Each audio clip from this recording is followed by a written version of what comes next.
Good morning, everyone. Good morning, Excellencies, distinguished guests, ladies and gentlemen, dear friends. On behalf of the Press Club Brussels Europe, it's my great pleasure to welcome you all today for this special occasion, a policy dialogue and business briefing entitled Prospects and Pathways Towards Deepening Philippines EU Economic Relations. A special warm welcome goes to my dear friend, His Excellency Ambassador Jaime Victor Ledda, Ambassador of the Republic of the Philippines to the Kingdom of Belgium, to the Grand Duchy of Luxembourg, and head of the mission of the Philippines to the EU. Ambassador, it's always a pleasure to welcome you here at the Press Club. This year, as you know, it's a very special year for us because we proudly celebrate 15 years of existence. Over the past 15 years, many of you in this room know us. We have become one of the leading platforms for meeting communication in this city. We are proudly past the milestone this year of hosting more than 400 events per year, a mix of debates like this one, briefings, press conferences, and other special happenings, especially with the diplomatic world as well. And our mission has always been to provide an open and independent platform where important conversations can take place in a spirit of respect, openness, and mutual understanding. Today's event is a perfect example of that. And before we begin, I would also like to warmly welcome all of us that are following online. Today's event is being live streamed through the Press Club YouTube channel. And as we know, many friends are joining from Europe, but also from Philippines and many embassies worldwide. So your message here in Brussels will be echoed beyond this European neighborhood. One small practical reminder for all of us. As this event is streamed, I would like to, in advance, ask all the speakers to properly speak on the mic, including here, and those that, of course, will raise questions later today to use the mics as well, so that we ensure that everyone can properly listen to what we are saying. Ladies and gentlemen, today's discussion comes at a particularly timely moment for the relationships between the Philippines and the EU, and we are honored to welcome someone who has been instrumental in strengthening that partnership. Ambassador Jaime Victor Ledda is a distinguished career diplomat and with more than 3 decades of experience representing the Philippines in Europe, but also beyond. So it's my great pleasure to invite you, Ambassador, to deliver the opening remarks of today's session. Ambassador.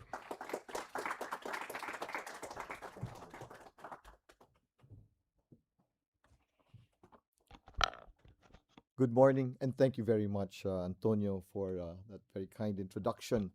And it is really indeed a great pleasure to be here at the Press Club. It's our first opportunity to have this activity under your leadership as president of the Press Club, and our first time to have an activity like this in the Press Club. Once again, I would like to thank everyone for being here this morning. And we are joined by very distinguished guests coming from the Philippines, the Honorable Allan B. Gepty, the Undersecretary for International Trade of the Department of Trade and Industry of the Philippines, who is also the chief negotiator on the side of the Philippines for the Philippines-EU FTA negotiations, Undersecretary Assis Perez of the Department of Agriculture. I'd also like to acknowledge and appreciate the presence of the Honorable Pierre Pimpie, the member of the European Parliament, who is with us this morning. Excellencies, distinguished ambassadors, my dear colleagues from the ASEAN Brussels Committee who are here with us today, thank you very much. And the other members of the Diplomatic Corps, my colleagues, ambassadors and colleagues from the Philippine Foreign Service here in Europe, and colleagues as well in the Department of Foreign Affairs in Manila who are joining us via live stream.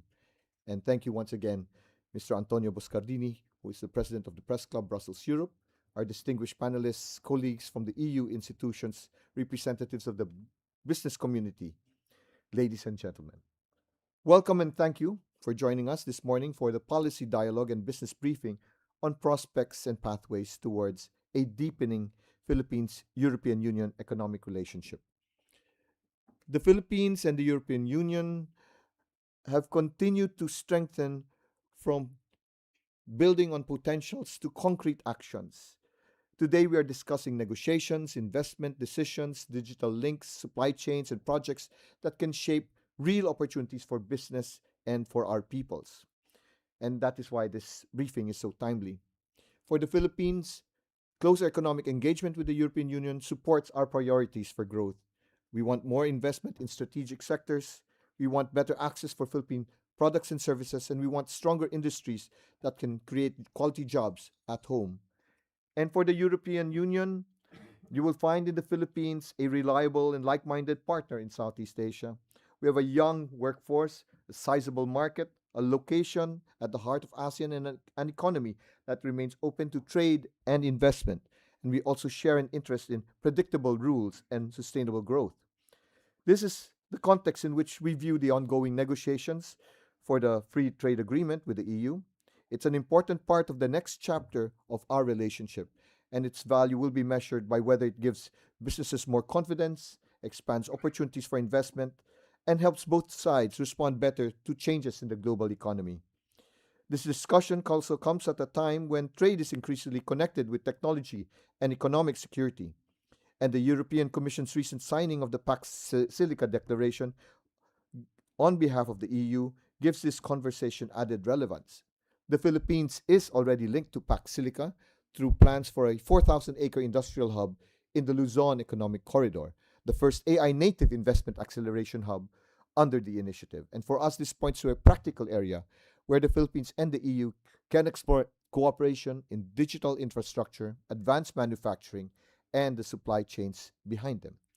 This also connects with the Philippines' role in ASEAN as the country chairs ASEAN this year under the theme Navigating Our Future Together. And we see our national economic priorities and our regional responsibilities as closely linked. A stronger Philippines-EU partnership can support a stronger ASEAN-EU relationship, especially in areas that matter to the region's long-term growth. And I'm happy to see on the corner of my eye Her Excellency Laila Fernandez, who is from the European External Action Service. Thank you so much. She's the officer from the EAS who oversees or who takes care of us and my other colleagues in ASEAN. Thank you so much for joining us today, Laila. I'm especially pleased that Undersecretary Gepty will deliver today's keynote address, and he's best placed to share the Philippine perspective on the direction of our engagement with the European Union, including opportunities before us as we work toward a deeper economic partnership. I hope today's exchange will help sharpen that conversation, and the Philippines and the EU already have a strong foundation, and the real opportunity now is to turn that foundation into projects and investments that people and businesses can actually feel. With that, I thank you all once again for being with us this morning, and I look forward to a productive discussion, and I wish all of us a meaningful exchange. Maraming salamat po. Thank you very much.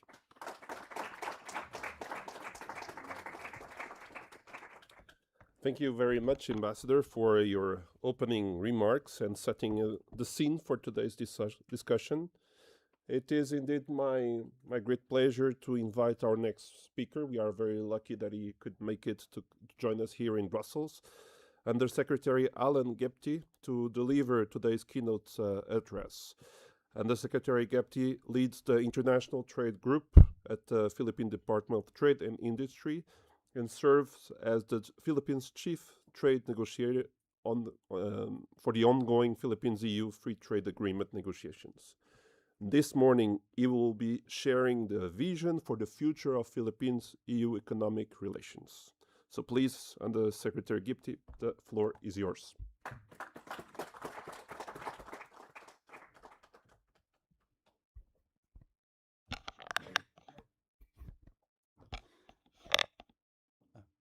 Can I have the clicker for the PowerPoint?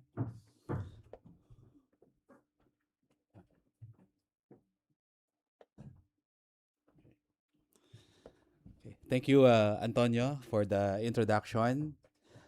First of all, allow me to extend my utmost gratitude to our ambassador, Ambassador Ledda, and of course the Philippine team here in Brussels, and also to Press Club Brussels, Europe, for organizing this event, and of course for giving me an opportunity to update you as well as showcase the prospects of Philippine EU economic relations.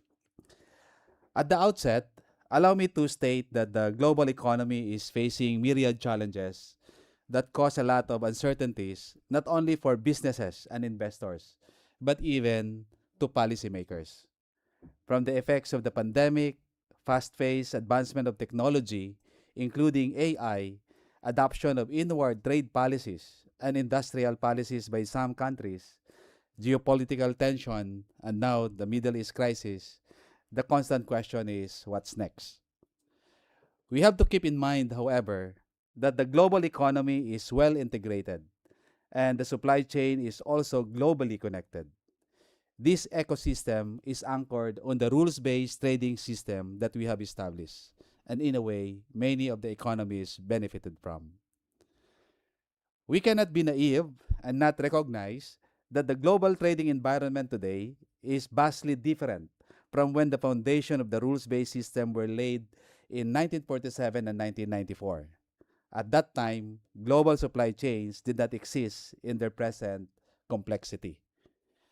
Given the new economic realities, for the rules-based trading system to remain responsive and credible, it must evolve. We recognize the legitimate need for resilience. Every country has the sovereign right to strengthen its productive capacity, protect critical industries, and ensure economic security for its people. But on the other hand, we must also recognize a difficult reality. Not all countries possess equal fiscal space or technological capability. So when major economies deploy hundreds of billions of dollars in industrial subsidies, developing economies risk being left behind. The playing field becomes uneven. Investments are diverted, supply chains become concentrated, and countries still striving to industrialize may find the ladder to development becoming harder to climb. In recent years, however, trade has increasingly been placed at the center of political posturing. It can be used as a strategic policy that can ripple in different ways. Industrial policies intersect with national security considerations. Sustainability measures intersect with competitiveness concerns. This shift compels us to confront an important question. How do we preserve trade as a force for development while addressing our concerns on security, resilience, sustainability, and inclusivity? For the Philippines, part of the answer lies in constructive engagement and forward-looking partnership. And that forward-looking partnership is one we are looking to with the European Union. And in this presentation, allow me to start at the outset the key messages that I would like to impart to all of you. That first, the PH-EU economic relation is transitioning from a traditional trade relationship into a forward-looking strategic economic partnership anchored on sustainability, security, and shared prosperity. Second, the Philippines offers high growth, reform-oriented, and democratic regime in ASEAN. Investing in the Philippines is bringing Europe in ASEAN and the largest free trade area in the world, which is in particular the Regional Comprehensive Economic Partnership Agreement. And of course, the third message I would like to impart is that in a world faced with myriad and complex uncertainties, EU's strong presence in the Indo-Pacific matters, not only because the region is the center of global economic activities, but basically all factors of productions from research and development, production, manufacturing, market, basically are gravitating in the region. So I'll start by giving also you a snapshot of our trade performance vis-a-vis our FTA partners and non-FTA partners. Offhand, if you will peruse our trade relations with various countries and economies, 71% of the country's trade go to FTA partners, and the remaining 29% go to non-FTA partners. So who are these non-FTA partners? Of this 29%, the bulk of which goes to the United States, which accounts to around, at the average, 10% of our total trade. And second is the European Union, which accounts also at the average 8 to 9%. The rest, basically, they are divided among the other non-FTA partners. So that tells you how important European Union is as far as our trade relation is concerned.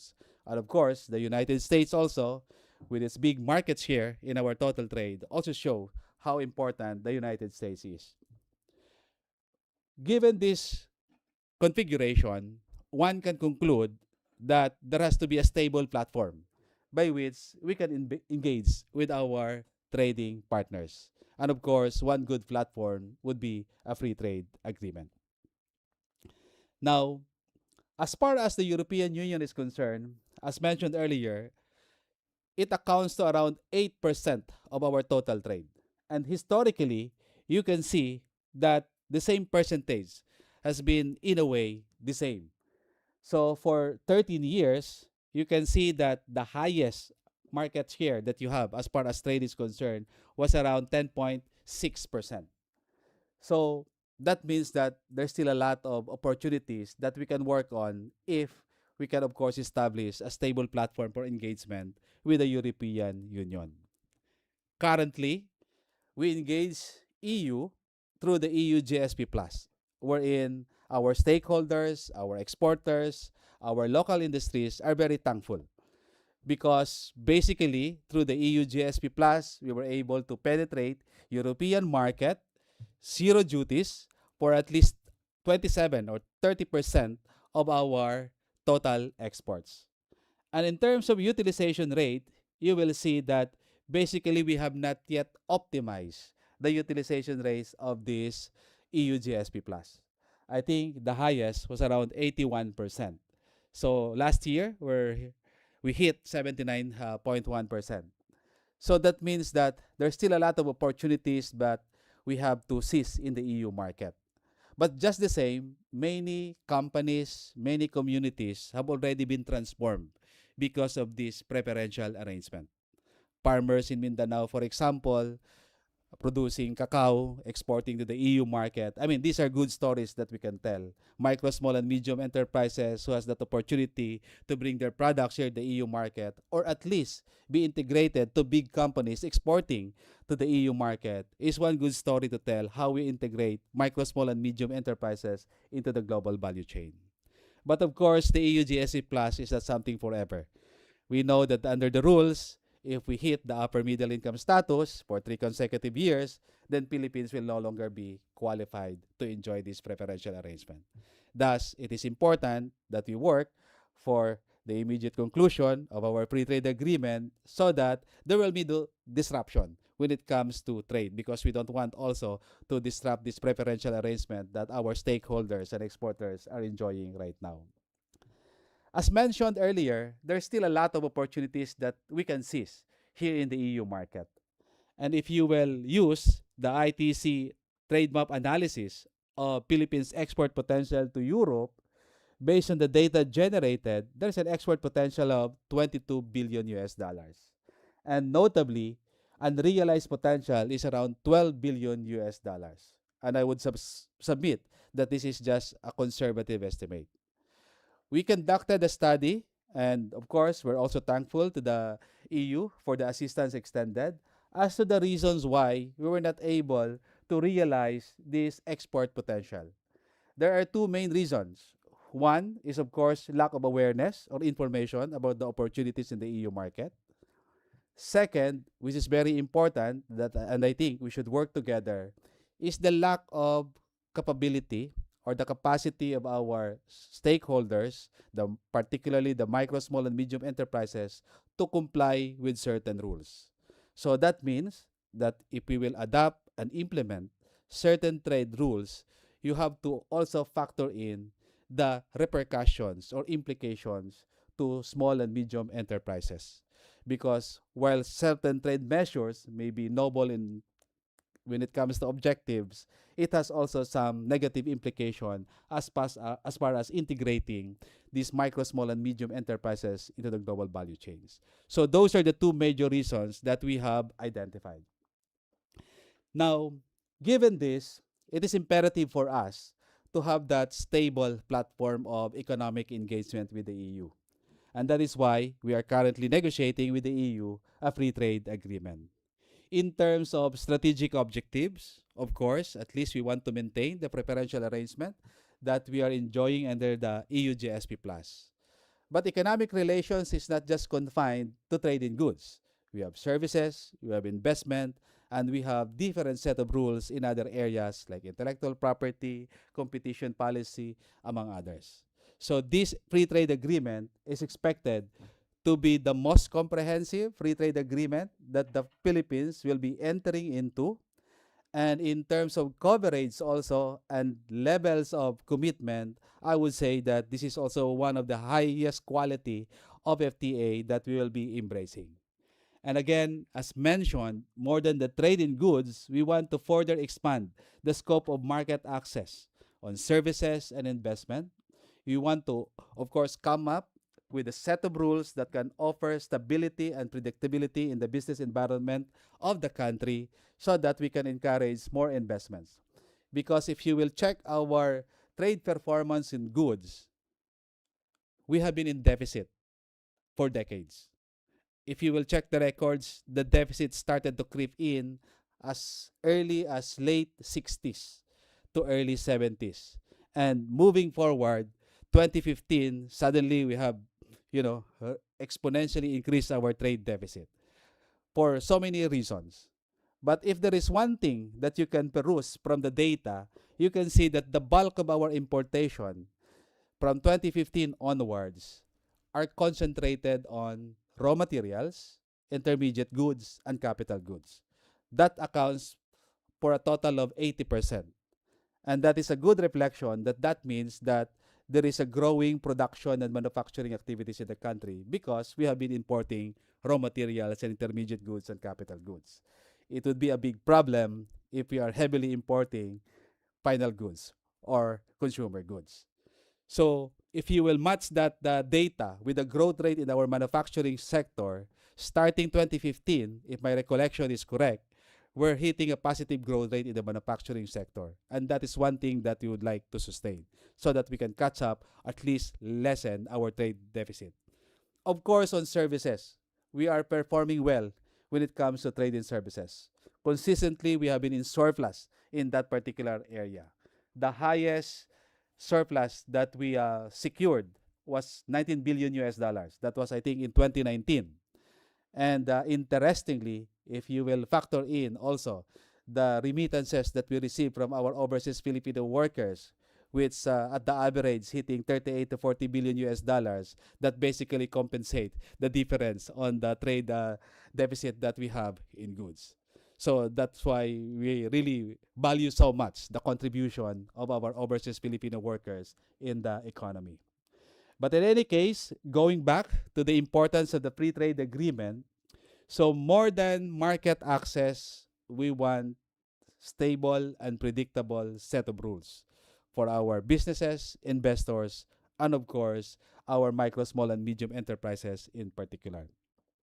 Now, we are lucky that under the current administration, there is a clear policy direction when it comes to trade and investment. For so many years, sometimes one observation that they see on the Philippines is that we have very few free trade agreements compared to other ASEAN member states.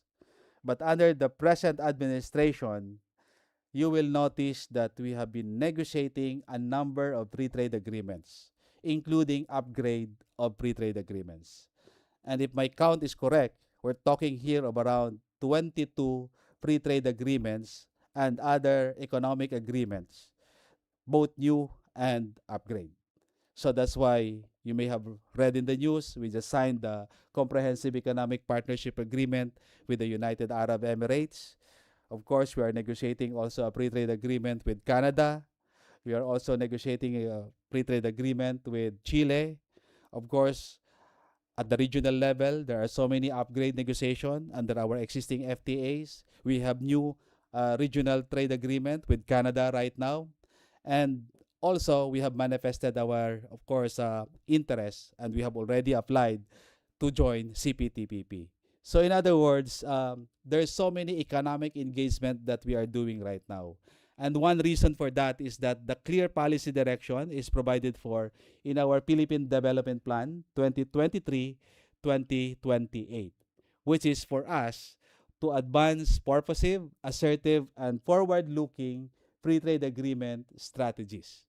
So when I say forward-looking, that means more than the usual market access and conventional scope of FTA, we have to be ready to embrace new and emerging chapters or elements such as digital trade, trade and sustainable development, government procurement, labor, good governance, among others.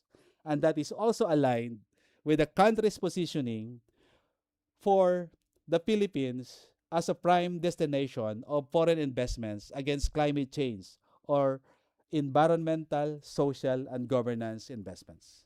And I think in this particular area, the Philippines and the European Union are well aligned. That's why when we were negotiating for our scoping paper for the free trade agreement, we never had that difficulty embracing disciplines, for example, on trade and sustainable development. And our president himself was very clear when in 2023, after the ratification of our Regional Comprehensive Economic Partnership Agreement, he gave a clear directive for us to continue to forge more of these international partnerships that will lead to a more balanced trade strategy and a healthier economic position. And that is why in the history of the Philippines, it will be in this administration that we will have the most number of free trade agreements and economic arrangement negotiated, concluded, and hopefully ratified. Now, in terms of trade policy agenda, I don't want to expound on this, but based on the directive that we have under the Philippine Development Plan and the direction given by our president, so basically we want to be a strategic hub for trade, investments, innovation, and sustainable growth. I will explain that later on when I reach the point of showing to you the comparative advantages of the Philippines. But if there is one thing that I would like to highlight at this juncture, is the fact that the Philippines would like to position itself also as a hub for smart and sustainable industries.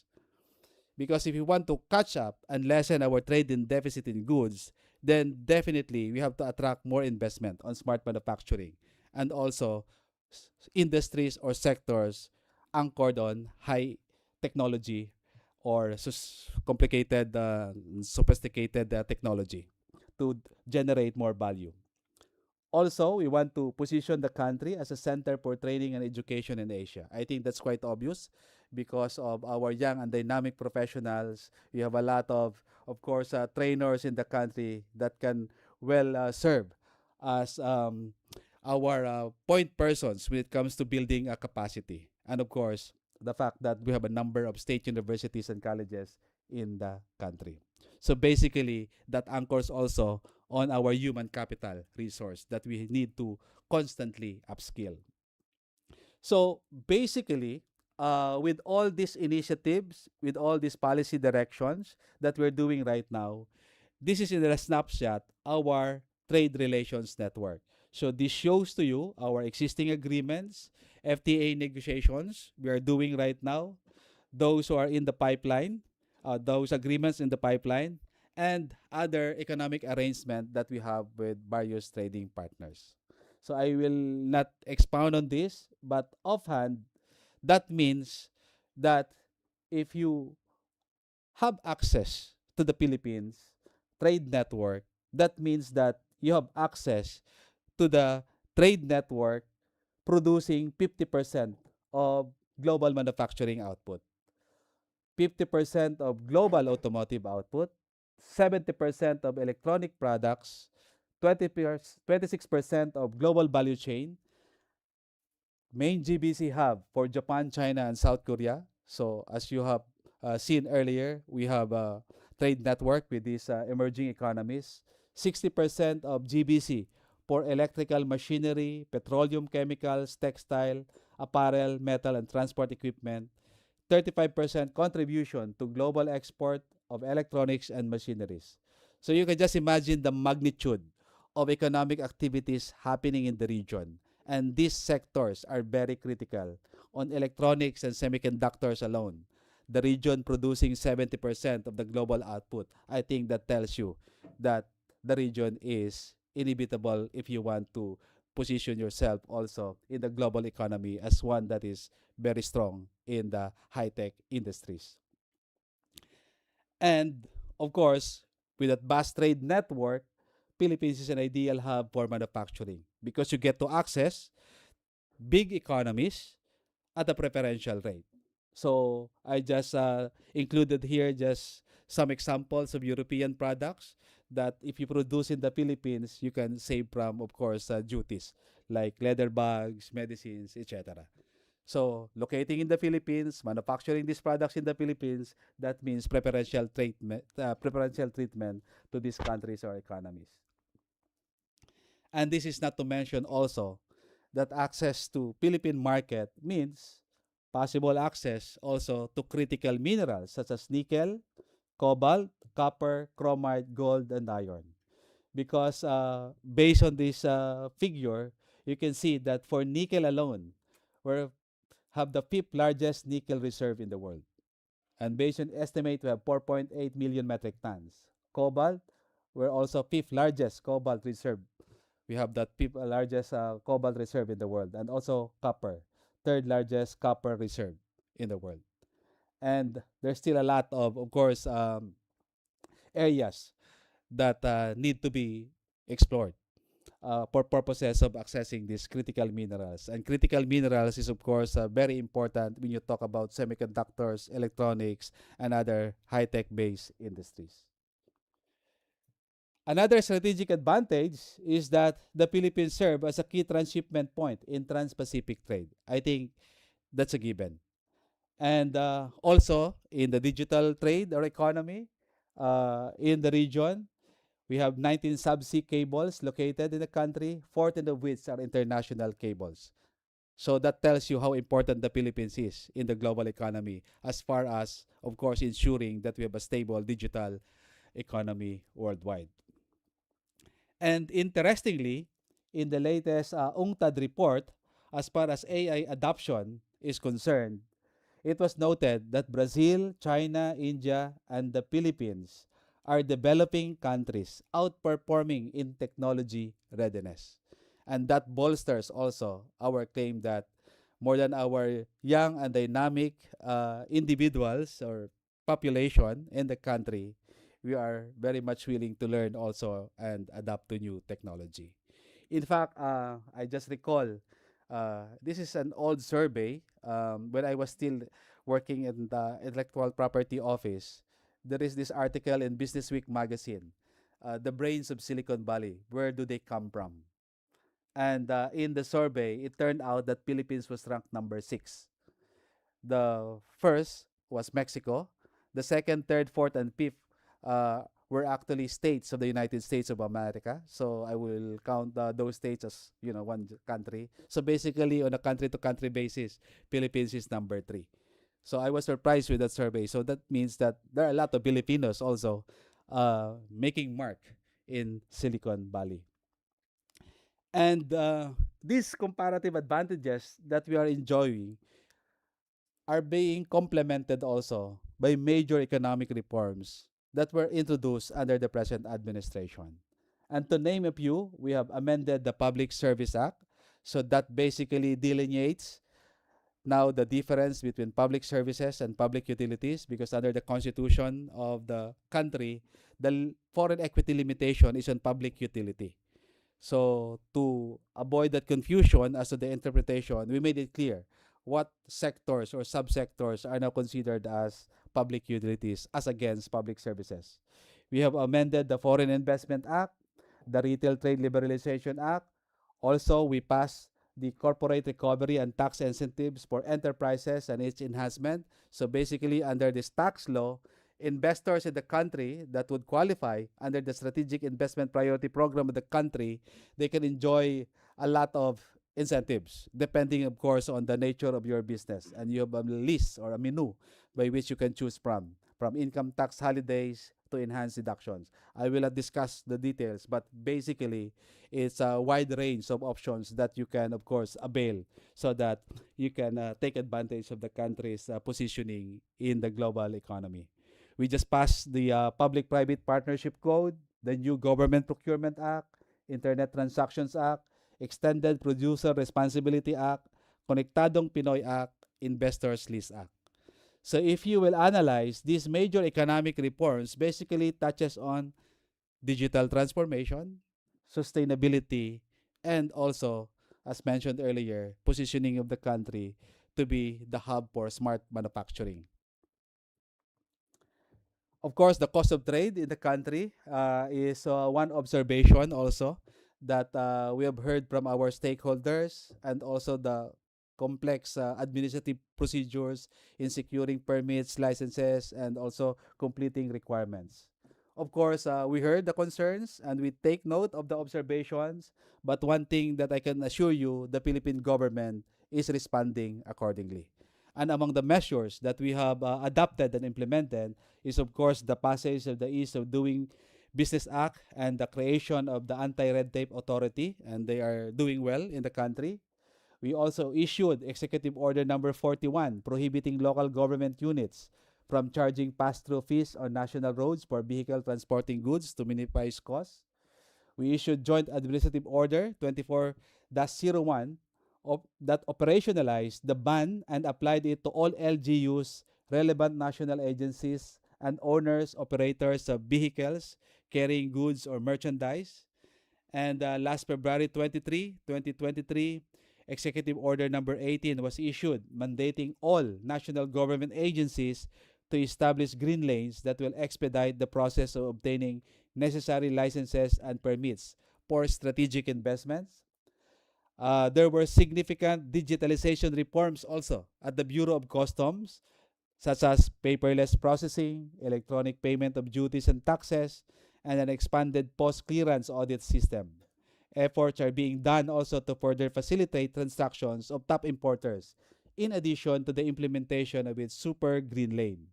It has also recently increased the validity of importer accreditation and exporters registration from 1 year to 3 years, a result of public-private sector collaboration through the Customs Industry Consultative Advisory Council. And of course, it has implemented measures to fast-track tax refund claims. Of course, we're now developing the National Single Window Integrated Trade Facilitation Platform. We have a very active Philippine Trade Facilitation Committee under Executive Order Number 136, and we have adopted the Philippine Food Chain Logistics Master Plan 2022 to 2040, designed to modernize agricultural value chains, cut food transport costs, and boost national food security. Of course, challenges are continuing. They're also evolving. But one thing that I would like to, of course, tell you is that the Philippine government, our government agencies, are responding to these observations and also concerns that are being brought to us. In terms of strategic investment, we just issued the Strategic Investment Priority Plan for the country. This is very important, especially if you want to avail of the incentives under the CREATE law. So there are 3 tiers. Tier 1 is on modern basic needs, sustainability-driven industries, and export activities.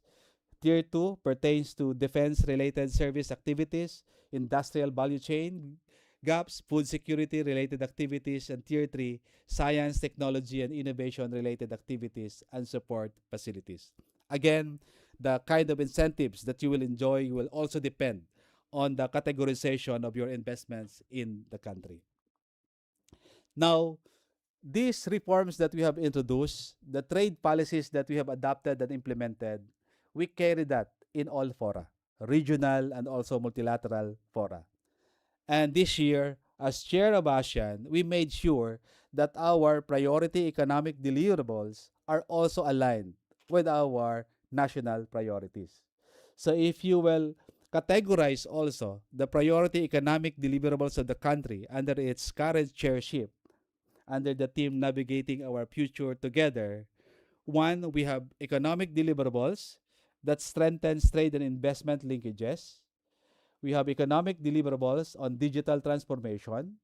We also have economic deliverables on advancing sustainable and inclusive economies, leveraging creative economy and innovation, and of course, our constant advocacy, the integration of MSME in the global value chain. That's why um, we have decided to integrate all ASEAN's MSME development agenda, because we have noted that every ASEAN member state, there are so many MSME development agenda.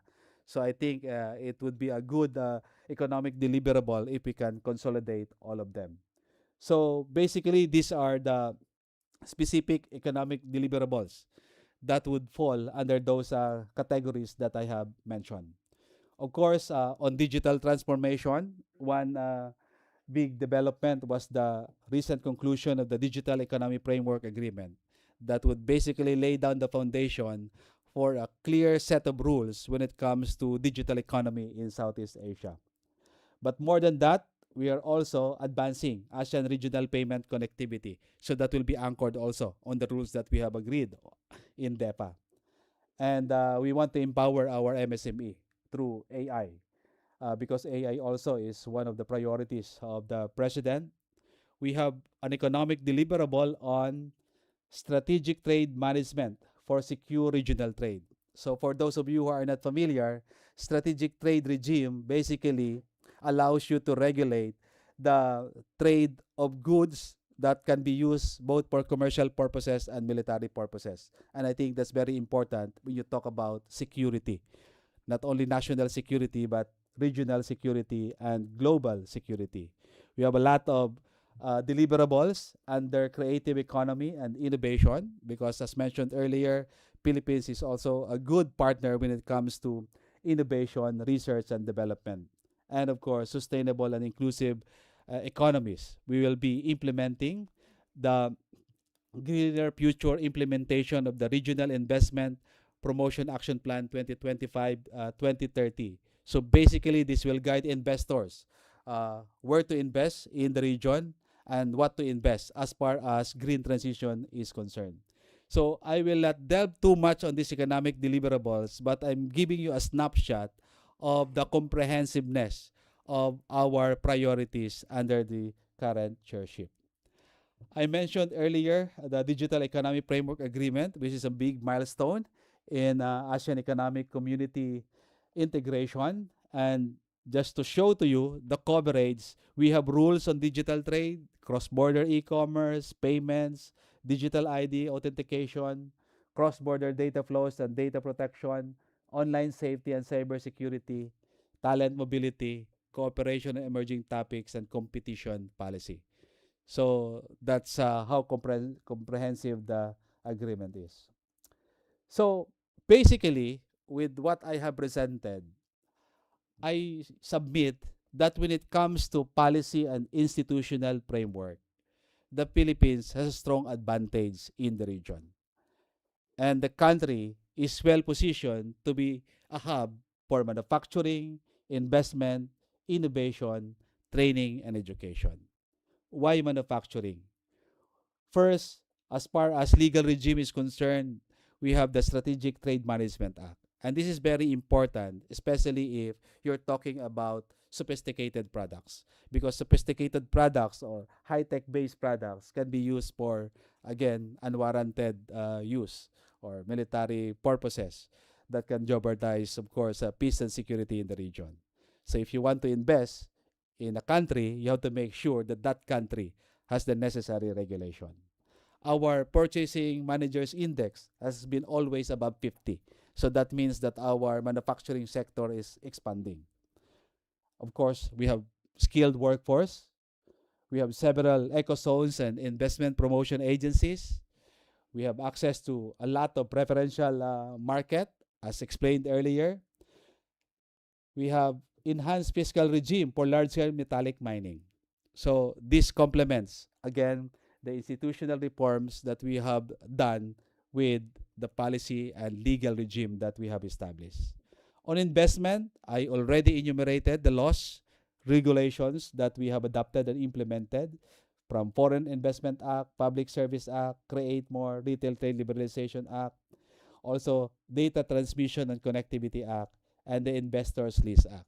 This is very important because in the Philippines, under the Constitution, foreigners cannot own land. But we came up with a law, of course, the Investors Lease Act, to prolong the lease period for investors in the country up to 99 years. In terms of innovation, which to me is very important, and I would highly encourage European companies to consider the Philippines as a partner for so many reasons. One is that we have a very strong regime when it comes to IP protection and enforcement, and also innovation. On intellectual property protection, particularly on patent, Philippines has been designated as the International Searching Authority and International Preliminary Examination Authority in Southeast Asia. Of course, it's a global designation, but in Southeast Asia, only Philippines and Singapore have been designated by the World Intellectual Property Organization as ISA and IPAA. So that means that in terms of competence in evaluating patents and also protecting patents, Philippines has been duly recognized by WIPO. We have a strong regime on innovation, not only because of the Technology Transfer Act, but we have the Philippine Innovation Act, and we have institutionalized the Council, and the Council is chaired by no less than the President. We have also the most numbered of innovation technology support offices. My count is around 100, and these are stationed in various colleges and universities and research and development institutions. So what does it mean? That means that any company can partner with these innovation technology support offices for purposes of developing not only intellectual property, but even product that can eventually be protected under the IP regime of the country, be it patent, utility model, or design. So basically, you can have an extension of your research and development department, and that means lesser costs for companies. And we have already generated a lot of patentable inventions in the country that are well capable for IP commercialization. And of course, we have also established an AI research center in the country. On training and education, since as mentioned earlier, and you may have heard this several times, we have young and dynamic professionals who are very proficient in English. And so therefore, it is only proper that we take advantage of these comparative advantages on those areas. And this is not to mention that we have a number of colleges and universities in the country. The problem with developed countries is the aging population. And I think if you are facing that kind of problem, you're also facing a declining innovativeness and creativity, because it's a given that usually creative minds would come from young minds. So that's why there has to be some partnership between the developed countries and developing countries, one with resources and one with young and, of course, the dynamic minds. We have trading partners partnering with us in this area. And, of course, I would like to see more partnership between the Philippines and Europe in this particular area. So in sum, in terms of advantages, I can sum it up into 3 P's. We have the people, we're in the proper place, and of course, we have the proper set of policies in the country that you can take advantage of. So if you will ask me why the need to deepen Philippines-Europe economic or trade ties, then my answer is that in an era defined by geopolitical uncertainty, supply chain reconfiguration, and the drive towards a sustainable and secure economies, a stronger PH-EU economic relations is an imperative.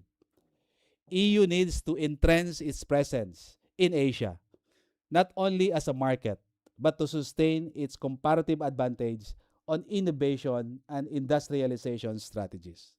I think I've explained why innovation and why industrialization strategies. Access to minerals, people, etc. The Philippines can well support innovation-driven industries, provide strategic trade route and market in Asia, advance sustainable development agenda, and provide human capital driven by a strong desire to succeed and promote inclusive growth. So with that, maraming salamat and mabuhay.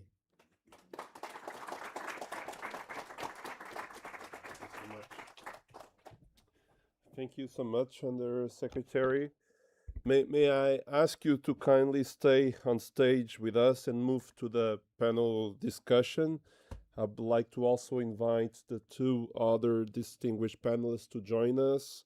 First, Dr. Marcelo Leporati, Dean of Undergraduate Programs and Learning Technologies at UBI Business School.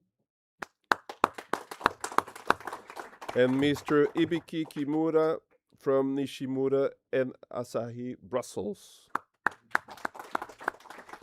Gentlemen, thank you for joining us. We will start our discussion. So this will be a discussion about what we just heard. So, Undersecretary, I will start with you. After this presentation with a very ambitious plan that you share with us regarding the Philippines EU economic relations, it was, as you said, at some point, a wider, complex picture sometimes. For this audience that is here, if you would like to stress one key message that they keep when they go away, what would that be in a nutshell? Well, It works. Well, as mentioned, Philippines is a strategic partner of the European Union when it comes to inclusivity, sustainability, security, and shared prosperity. Okay. I will start with Dr. Leporati. From an academic and business perspective, do you share this optimism? Do you think European companies fully appreciate today's Philippines? What is the perception for you from an European angle? Thank you very much for the question. Well, I do believe that there is an optimism on that, and that view of Philippines as a call center source or a business process management source is outdated. It's not longer that impression on the country. And what we saw that the Undersecretary was commenting recently is impressive, all that work that is been done. So clearly companies and businesses in general believe that there is a lot to do here. Right? And exactly with what he said and he stressed, what do you think is the biggest opportunity from an European angle? Well, you see, we saw all the investment they are doing on those industries, on digital transition and also the energy transition that also for Europe is those two key elements, two key topics that we have, and we have to strengthen that part. And more importantly,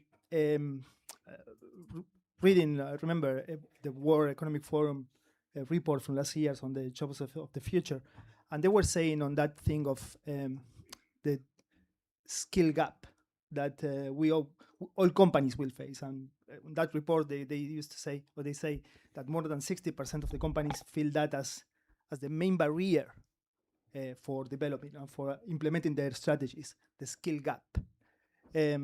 So for Europe, it's trying to develop jointly with the Philippines the development of the talent needed for that skill gap. I believe is one big opportunity for that. Yeah. Thank you. Mr. Kimura, you have a special role here because you're based in Brussels. You are advising companies across Europe and Asia. So you have a wider picture as well and a different angle for sure. How do you see the Philippines positioning itself in today's very different geopolitical spectrum? Thank you. Yeah, I'm Hibiki. I'm supporting many Asian companies, not only Japan, my home country, but also ASEAN countries. Then I see the Philippines is now taking an important role in helping the EU to have the diversification with trust. The point is trust. The Philippines now undergoing the FTA negotiation. Then FTA is no more about, not only about the reduction of the tariff, but also it's a proof of the trust. How those two countries, those regions can integrate more economically and also with the trust, which is highly connected with the transparency. Predictability is a very important point for the businesses to decide investment, inward and outbound as well. So I think the Philippines now taking a more and more important role in helping the companies to have more predictability and having in more trust in G2G level and also the B2B level. So you're underlining predictability, but what do companies usually ask you when they want to consider to invest in the Philippines? Yes. For example, there are companies in Philippines who closely work with the EU customers who are directly under the scope of very important regulations in decarbonization, sustainability, and circular economy, as well as economic security. In that case, the Philippine businesses are not under the direct scope, that they definitely need to know the potential demands or potential requests which can come to their side in 2 years or 3 years. So they need to know some years ahead what their customers would require them to follow or meet. So this is what the question. The question is like where the EU is moving in these developing political policy areas like decarbonization, sustainability, not just because they will be in the direct scope, but also to capture the potential needs, which means the potential growth area for their businesses vis-a-vis EU clients.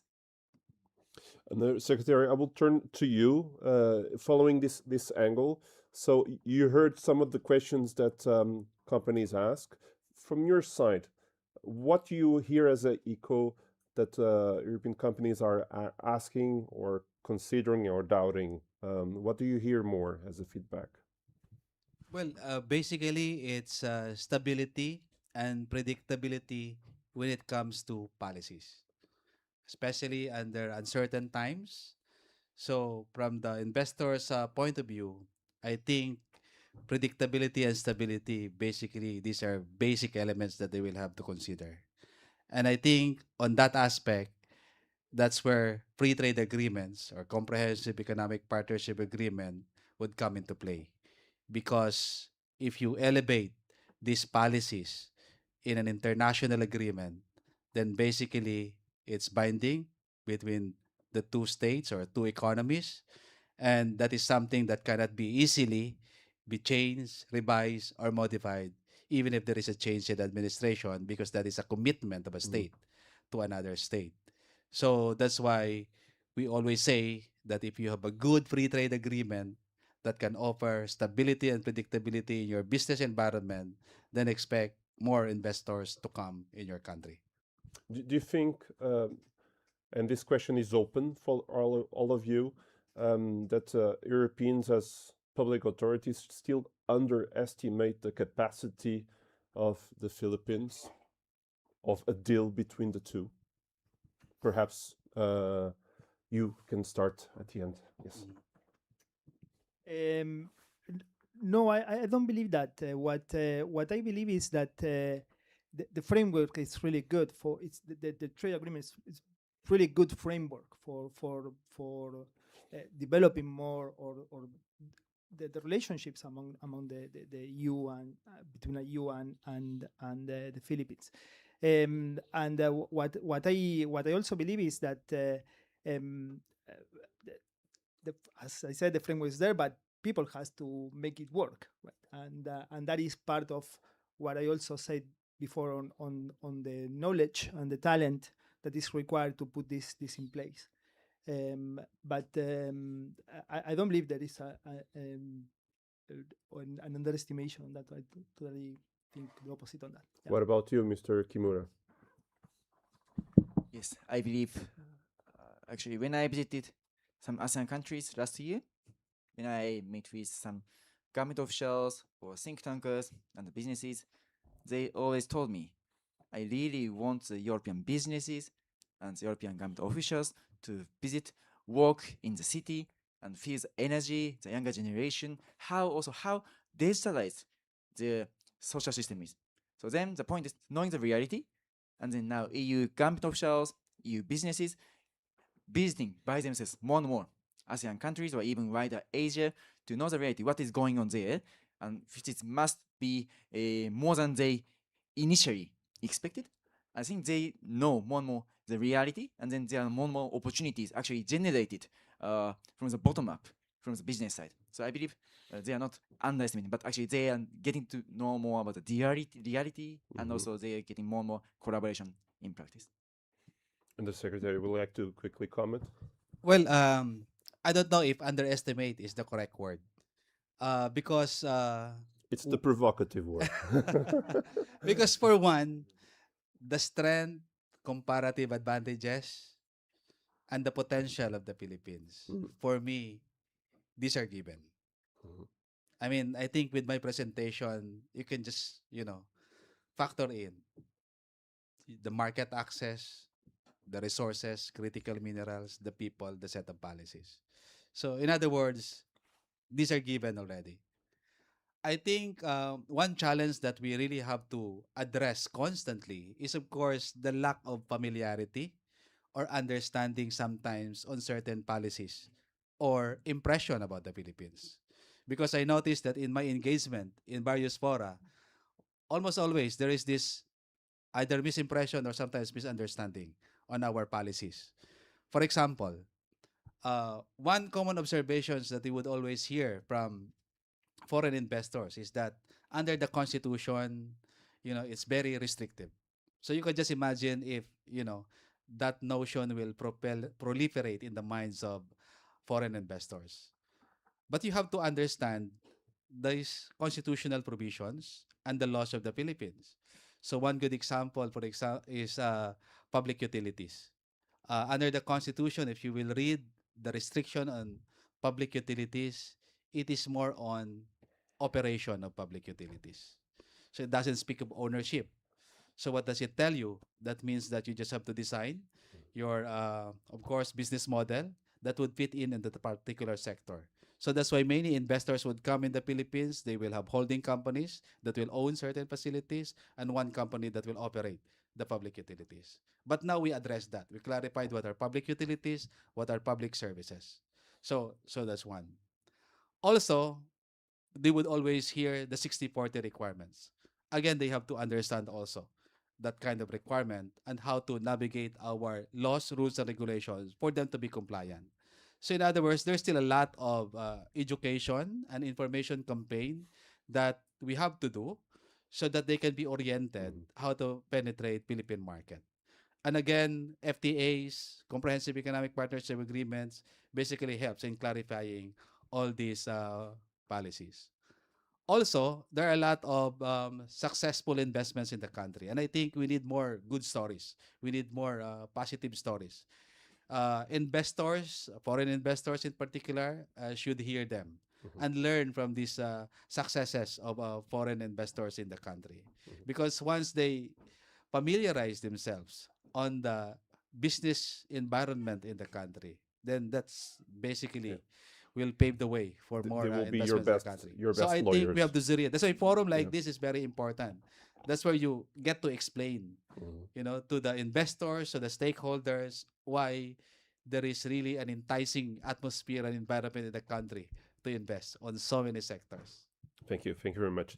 Let's talk about digital economy, which was explored here specifically through AI, but there is digital trade, there is AI, there is connectivities as well. That was one of the points that was also explored in this presentation. Mr. Leporati, AI is something that is reshaping supply chains. You're a professor, education, businesses. How should universities prepare students and economy that inclusively are using AI? And specifically, if you take as an example here this economic relationship, what is then the impact of this digital transformation? Yeah. Well, this is one of the biggest questions we are having here in the AI era. Here is how we um, keep people trained on the new skills that they require. And clearly, that new skill is not about coding or not about very technical things. It's about how people keep or develop that capacity of continue learning after the AI tool that they are using is obsolete, or the tools that they're using are obsolete. And that's a clearly change in the concept of how we teach that or how we educate on that topic. And we have to focus clearly more on critical thinking, on judging, on adaptability, on flexibility, on leadership. That are the skills that are required for leading with with that tremendous change we are having. Clearly, AI rewrites the jobs faster than we can retrain people, and that's one of the key things that people have to develop. We have to train people to keep that constant learning during their lives. Otherwise, we will not be able to satisfy the or to cover that skill gap we are going to have it.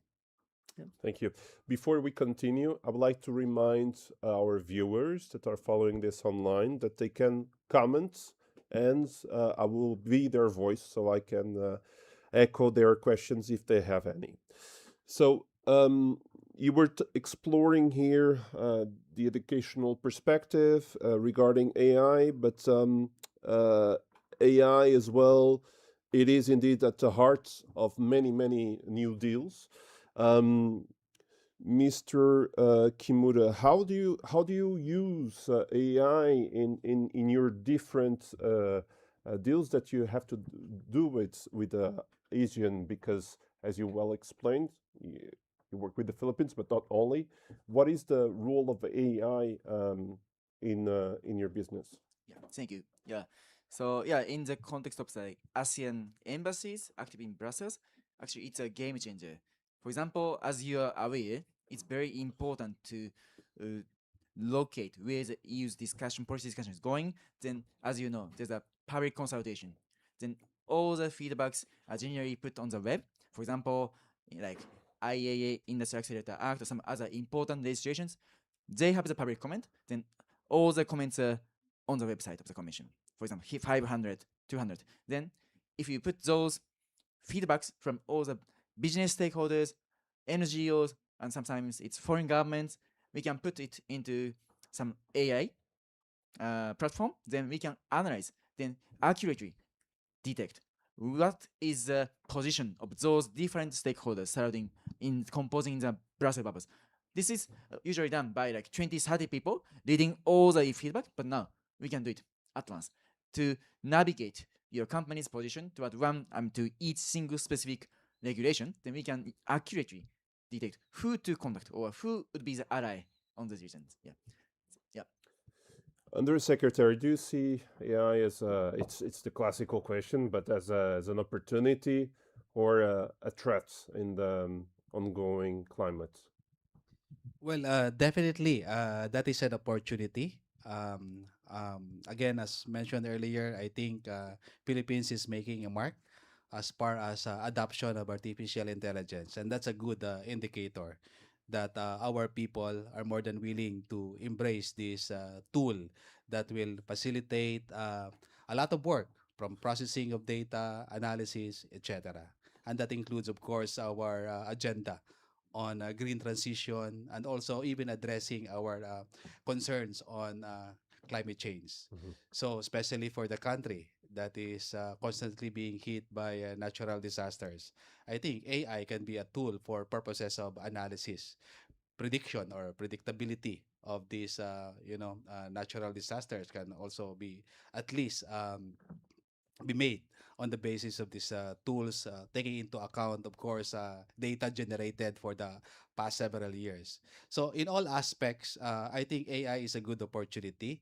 And if I can add also, the fact that we are very strong on services, particularly on IT BPM, we have to level up also when it comes to the subsectors that we are dealing in. And it's good to know, and this has been observed also during our trade policy review, that many economists observed that the Philippines has been transitioning actually to knowledge-based intensive industries already. And I have personally witnessed also the same, even on the projects, the contracts that these companies are handling in the country. They handle sophisticated contracts that delves on technology. And I would say one help actually was the passage of our Strategic Trade Management Act, because some BPOs could not handle certain contracts or deal with certain clients involving high-tech products without that regulation. So that basically tells us to level up also our competence and capacity in that particular area. You mentioned in your presentation that this year, 2026, the Philippines are also leading Asian. So how do you use this platform that can be used in order to brand the country as well as a getaway, right, to this organization for European companies, but also European countries? Well, as mentioned earlier, we're very consistent when it comes to our policies and also our agenda, either regionally or multilaterally. When you talk about sustainability development agenda in our chairship right now, our economic deliverables basically are replete with so many projects and programs that delve on sustainable development agenda. I think I mentioned about our action plan in promoting green transition investment in Southeast Asia. If you talk about digital transformation, I think I already mentioned Mhm. DEFA, connectivity in payment, and also artificial intelligence. Because one, we have two economic deliverables that touches on AI. One is, of course, the AI empowered micro, small, and medium enterprises. So the objective is we want to capacitate our MSMEs to use AI tools and for them to be guided also, like for example, trends in the market, demands, or even sourcing of some materials. I think that would help them. Second, we have another one on AI, but this is on health sector. And in particular, more on diagnostics. So basically, what would be the guidelines when it comes to using AI, when it comes to, of course, diagnosis? Thank you. Dr. Leporati, European companies look at Southeast Asia today as an important market. Do you think they approach it individually, or they see it as a whole? Are we very much familiar with the market, in your opinion?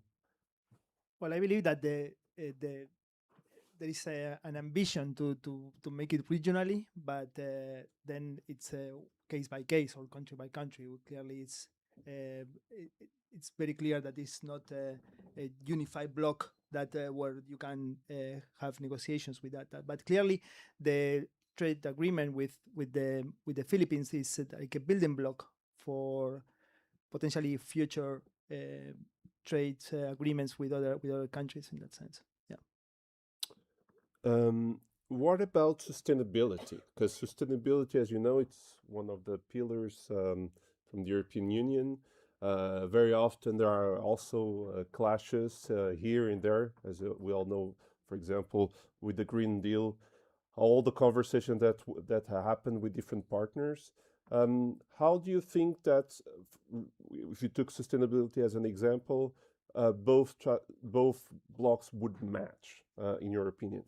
Thank you. Yeah, this is a very good question. Actually, for sustainability, yes, as Mr. Gupti speaks, we share the ambition with the EU. The point is how we achieve it. The keyword here is the equivalency. Okay, we share the ambition, then you set the target or you set obligation to achieve. For example, the recycling materials ratio, obligatory. Then how we calculate? Then the EU's rule, it's under the EU's rule, it said, okay, we of course accept the recycled plastic, for example, made in EU, but also we accept the recycled plastic coming from the other countries of the EU. But the point is, as long as those countries are subject to the equal level of the environmental regulation, then we means the non-EU stakeholders or non-EU governments need to actively engage with the Commission, engage with the EU legislators to prove we have share the same ambition, then we as we provide the adequate measures to come up with your target, then that's why you need to give us the equivalent status when calculating the satisfactory of the satisfactory requirement. The point is, for the non-EU countries, now is the time to discuss about the equivalency, how we can prove to the EU we are the partners and we share the vision and we have the method to achieve your target. So we should be recognized as equivalence. That is a kind of big discussion in next 2-3 years for the sustainability matters like circular economy in the automotive sector, plastic recycle plastic, and also like deforestation, and even maybe for the due diligence matters. Thank you. I have here a question that was addressed to us, so I will read it and address it to all of you regarding supply chains, saying that the recent global events have highlighted the importance of resilient and diversified supply chains. What role can the Philippines play in helping Europe strengthening its supply chain resilience? Perhaps you could start, sir. Well, clearly, Philippines fits very well in that strategy of organization of China plus one, with that idea of diversifying the supply chains and the sources. And clearly, all the investments and all the development they are doing in the manufacturing side is clearly an opportunity for that. Please. As indicated in Mr. Gupti's presentation, electronics, semiconductors, and integrated circuit, those are the very big. There's a potential. They have a big potential for the big growth next 5-10 years. Then the point for Philippines would be the digital sovereignty, which is now advocated in the EU, which means in the procurement of the AI and the cloud services, starting from the government entities, but also maybe can be amplified or implicated to in the other important private sectors. How the Philippines will be regarded as the partner to contribute to the digital sovereignty in the EU. It's not only about the Philippines itself, because Philippines is a gateway to the wider ASEAN region or even to the RCEP region.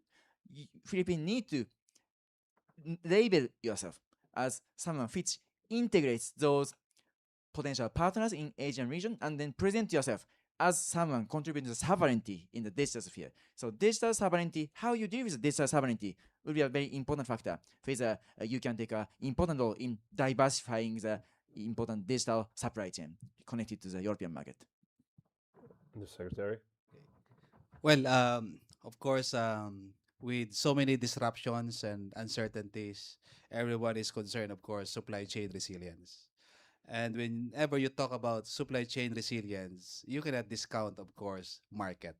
Because at the end of the day, what you will produce, eventually you want to sell them. Mhm. And having said that, the market is in the region. I think I have explained that earlier. So in Southeast Asia, we are positioning ASEAN as one unified market and also at the same time a production hub. So market, you have that in the region.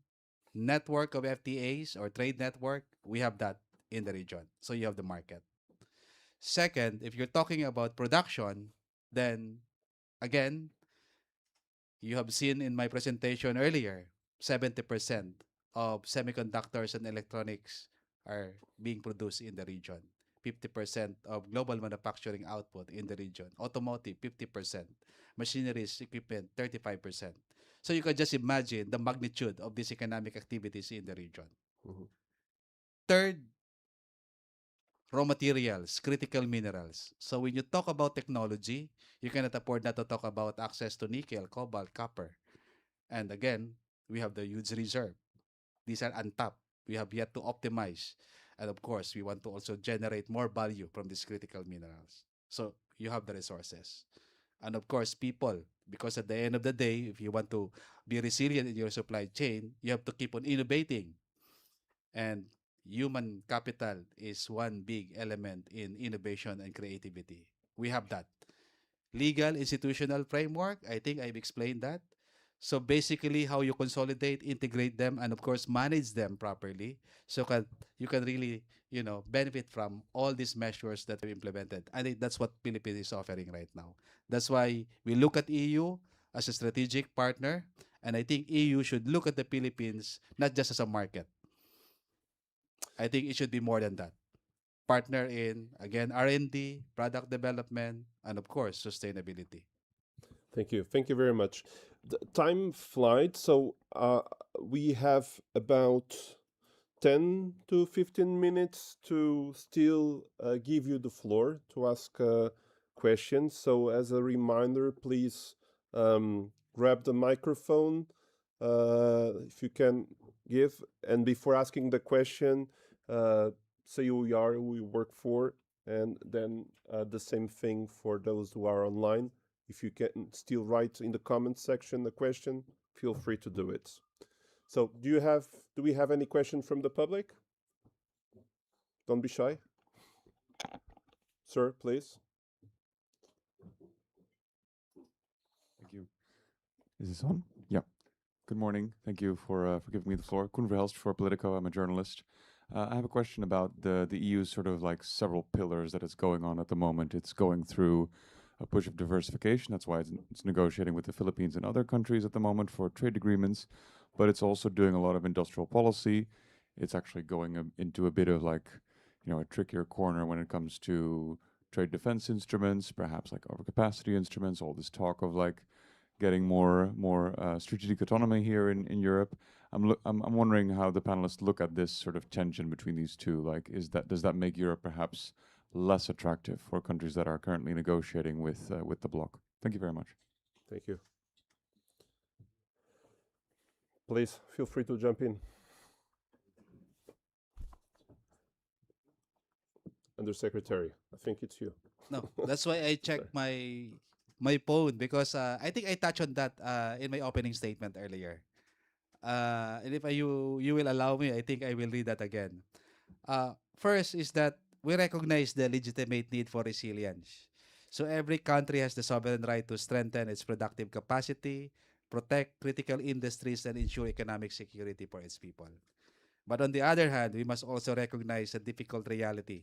Not all countries possess equal fiscal space or technological capability.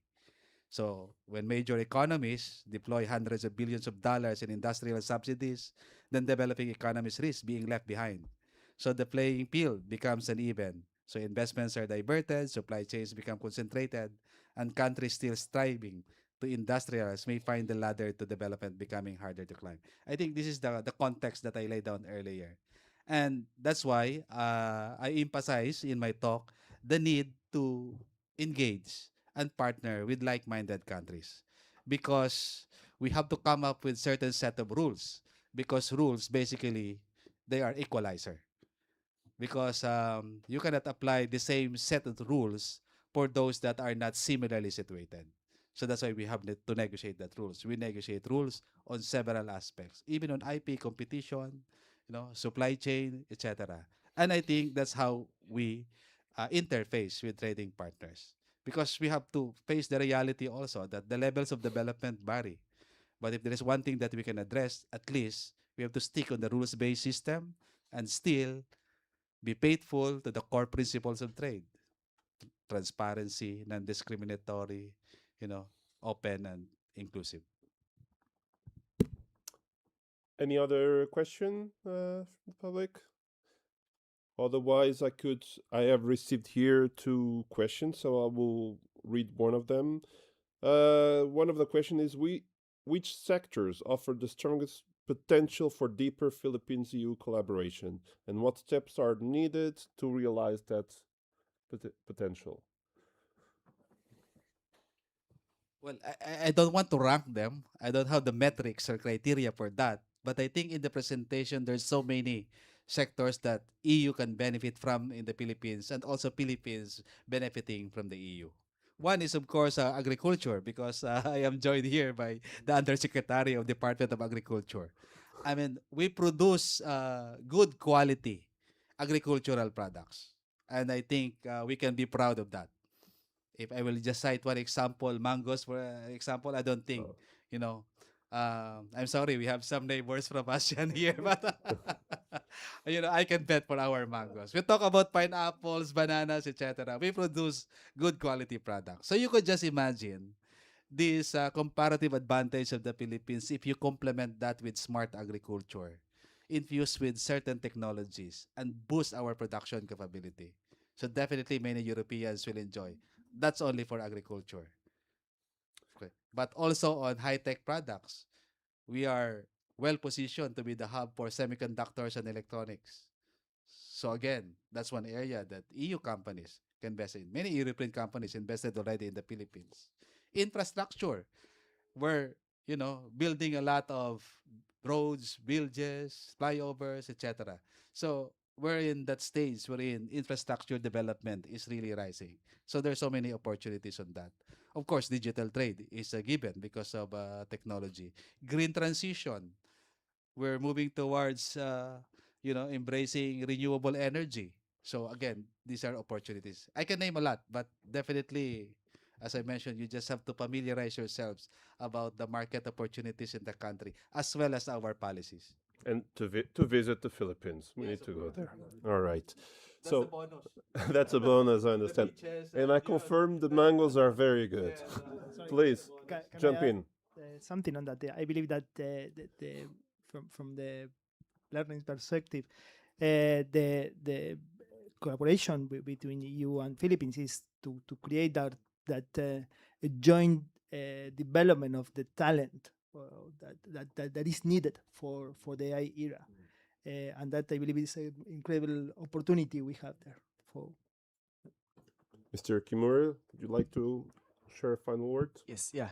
Actually, yeah, I had the privilege, thanks to Mr. Ledda, to enjoy the Gimaras mango, which was exported for the first time to the European market, I believe. Yeah. So congratulations. And yeah, like for example, in the agriculture sector, or including the high-tech sector, the point is how to integrate the small and medium enterprises in Philippines. Then there's a big potential to maybe for the government to give a kind of heads up track, hey, where the EU is going in the policy sphere, regulatory sphere, to integrate and then maintain the entire value chain, which are fully connected to the EU market. So I think this is a key, which we cannot forget. Thank you. Thank you very much, ladies and gentlemen. We don't have much more time, so I will start wrapping.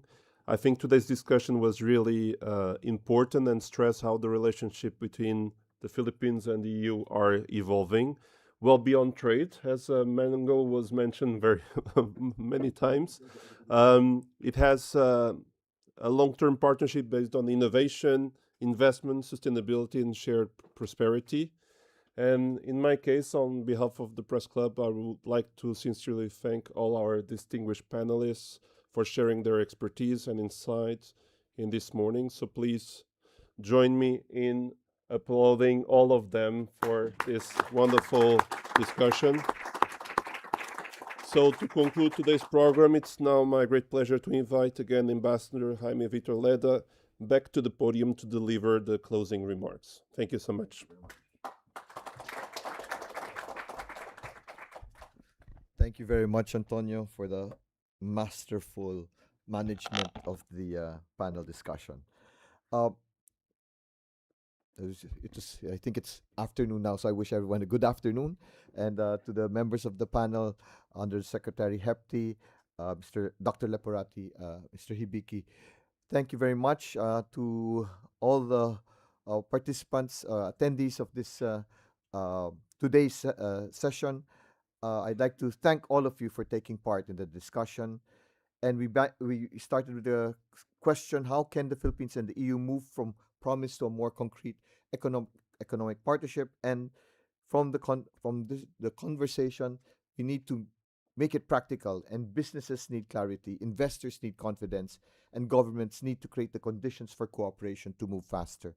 And we are reminded that the FTA negotiations can play an important role in this effort and can help provide a stronger framework for trade and investment, and it gives both sides a clearer sense of where our relationship is heading.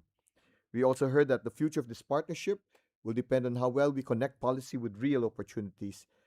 This includes areas that were discussed: digital connectivity, supply chain, sustainable growth, to future-oriented investment. Let me thank again the panelists, Undersecretary Gepty, particularly for his keynote address and for his participation in the panel discussion. I also thank Dr. Marcelo Leporati, the Dean of Undergraduate Programs at the UBI Business School, and Mr. Hibiki Kimura of Nishimura and Asahi Brussels for sharing their perspectives. And again, thank you, Mr. Buscardini, for guiding the discussion. I'd like to thank all our guests today, including ambassadors, colleagues, and members of the private sector who are here today, and to all my colleagues at the Philippine Foreign Service posts in Europe who follow today's briefing via live stream. And your participation reflects the wider interest in strengthening the Philippines' economic engagement with Europe. And I would like to give special mention and my sincerest appreciation to my team in the Philippine Mission here in Brussels for their help in organizing and supporting this event in different roles, and of course to the EU Press Club for their great support in making this forum a reality. I thank all of you for being here. Today's dialogue will depend on what we now need to do after we leave this room. The conversations should continue and the ideas should move forward. Opportunities should be pursued. The Philippines is ready to work with the EU in that spirit, and thank you very much. Once again, I invite everyone to join us for the networking lunch. Maraming salamat po.